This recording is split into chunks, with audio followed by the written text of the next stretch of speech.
Hello, I am Gratiela Baias, and I'm very honored to have today as a guest Dispenza, Dr. Dispenza. He's just came to Romania for a conference that he will have this evening, and this is an introduction to the progressive workshop that will take place next year in March. Dr. Dispenza is a best-selling author of 3 books, the last one being You Are the Placebo, Making Your Mind Matter. He's a neuroscientist and researcher.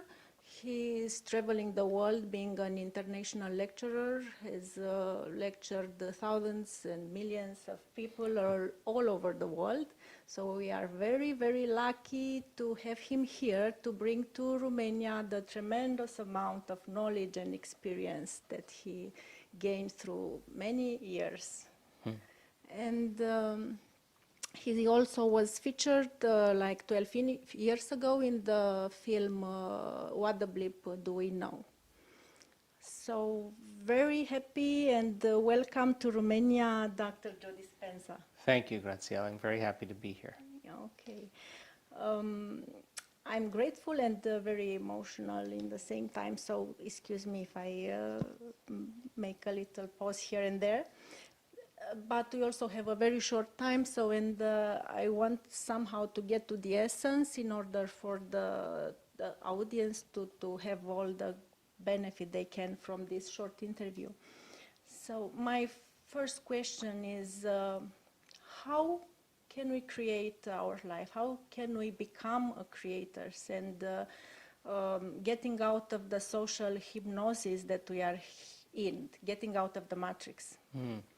Well, I think that if you look at just the scientific model of how we are structured, that by the time we're 35 years old, we've done so many things, so many times, that it becomes an unconscious habit.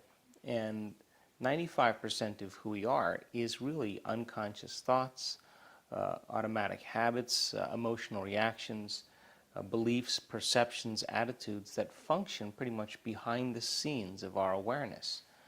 So the process of becoming conscious of what you're unconscious about yourself begins the process of change. So how you think, how you act, and how you feel is called your personality.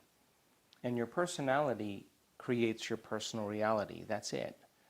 So if you wanted to create a new personal reality, you'd have to change your personality, which means you'd have to start thinking about what you've been thinking about and change it. Become aware of your automatic habits and behaviors and modify them. And then look at the emotions that you've experienced that keep you anchored to the past. And really look at them and decide, do these emotions really belong in my future? So when you begin to think differently, when you begin to act differently, you begin to feel differently, your life is going to change. So most people like to wait for a reason to change, like a crisis or a trauma or a diagnosis from some disease. Now all of a sudden they realize that they can't go on living the same life any longer. They have to change something about themselves. So I think that my message is, why wait for that trauma? That when you teach people that they can begin to create a better life for themselves and even improve their health and give them the tools on how to do it, it becomes more effective for everybody. You know, here's the key, is that we are already wired to do this. We're always, always in the process of creation if we're truly relaxed and beginning to think about what we want for ourselves and our lives. When we're living in stress and we're living in survival, then it's not a time to create. So getting people out of those survival states into more creative states allows them to do what we're innately wired to do. Okay, and how to do this in our day-to-day life, because it's pretty hard.